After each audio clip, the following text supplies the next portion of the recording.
Yeah, we actually do some work in Europe. In 2006, the government did move towards a prospective payment system very similar to what we have in Medicare.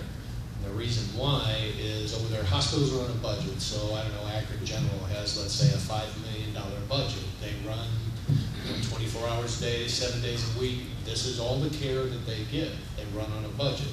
In 2006, they changed it. Now they don't run on that budget as much as they run off of these prospective payments for services. So now there's a possibility for profit. That is to address the access problems that the doctor has talked about. So if we want to go to the next slide, Jeff, please. Understanding the economic effects. So you've heard a lot of the legislation. We've talked a lot about access. We've talked about troubles that we're seeing. We also talked about 17% dissatisfied, a core of only 2 to 5 million people really in need of additional insurance. Right now, the estimates that we're seeing, I'm sure a lot of you have heard this coming out of the CBO, this is just a partial cost. They haven't really costed the entire plan, but about $1.3 trillion paid by increased taxes, Medicare savings, and some miraculous miracle of cost reductions. My problem from a finance side, again, talking about price rationing, talking about what's driving cost, I do not see any market mechanisms that's going to change the cost simply because you say it's paid for by the government. How does that really change what we deliver in the system?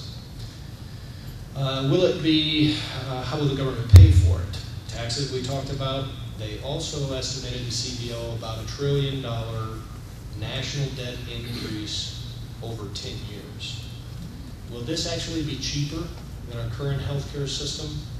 The Kaiser Foundation did a study recently, and it said to cover all of the currently uninsured would cost an additional $122.6 billion annually.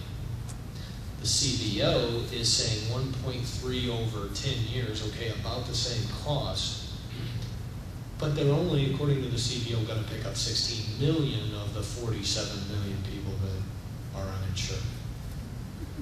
And we're seeing this in many countries that have the single payer system where their prices, their costs are out of control. Let's see, I saw a study saying the Canadian GDP cost of healthcare per GDP was very similar to the United States. I saw some studies saying the growth rate of medical inflation in that country was also very similar to what the United States had. And of course, Canada's recently been sued, as the doctor mentioned. France's system is significantly over budget. And they focused on cost control way back in 1996. They implemented some new processes, more of that government control. They thought that that would help the system. It's about 69 billion in 2008. Now remember, that's just France.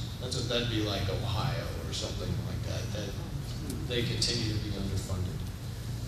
Go to the next slide. Do you really want a monopoly in anything? Taxes here in the United States right now are fairly low compared to the other systems. This is how they're paying for their health care.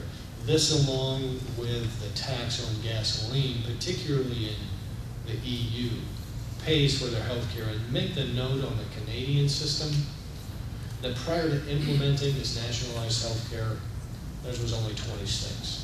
Right now, I read a statistic somewhere about 22% of all taxes raised in Canada actually are spent on its healthcare system.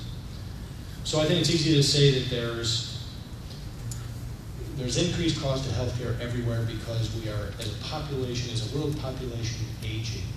But the only way to significantly reduce cost in these single-payer systems is rationing. Rationing technology, rationing treatment, and the doctor certainly addressed that.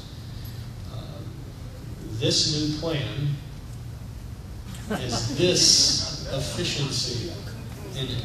Now, this is what happens when you put politics over economics. Remember I mentioned France, they try to control their costs. This is what your government is going to implement to try to control your cost. And remember, cost really can only be controlled by those who are producing it.